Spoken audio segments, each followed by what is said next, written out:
In this module, we will explore functions in C programming. We'll cover the creation and usage of user-defined functions. Functions are self-contained blocks of code designed to perform a specific task. Functions help organize code, improve reusability, and make programs easier to understand and maintain. Here's the basic structure of a function. First, you specify the return type, followed by the function name, and then the parameter list enclosed in parentheses. Inside the curly braces, you write the function body which contains the code to be executed.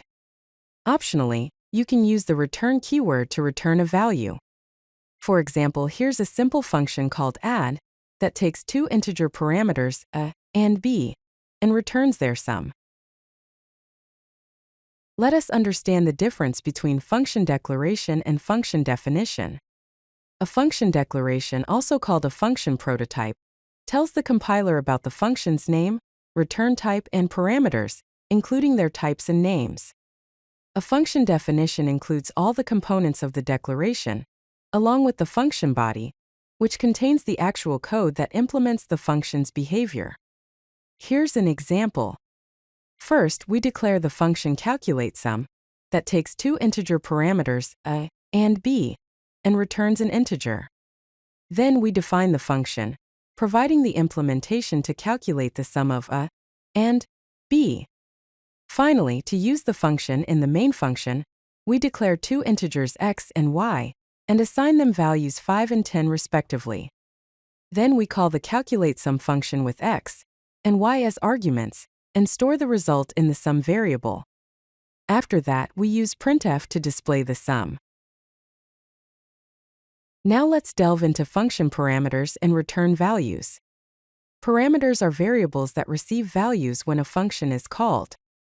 Formal parameters are the variables listed in the function definition. Actual parameters are the values passed when the function is called. Functions can return a single value using the return statement.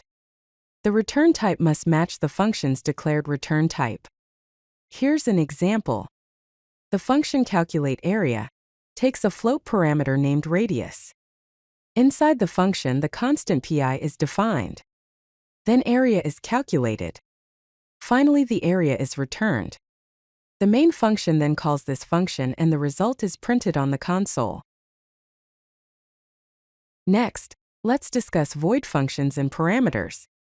Functions with a void return type do not return any value. They perform actions but don't produce a result that needs to be captured. The return statement without a value can be used to exit the function early. Void in the parameter list indicates that the function takes no parameters. In modern C, empty parentheses also indicate no parameters. Let us consider the example. The function printMessage takes a character array as a parameter and prints it. It does not return any value. The function displayMenu takes no parameters and prints a menu. The main function then calls these functions. First, displayMenu is called and then printMessage is called. Now let's explore function scope and variable visibility. Local variables are declared inside a function and are only accessible within that function. Global variables are declared outside all functions and are accessible throughout the program.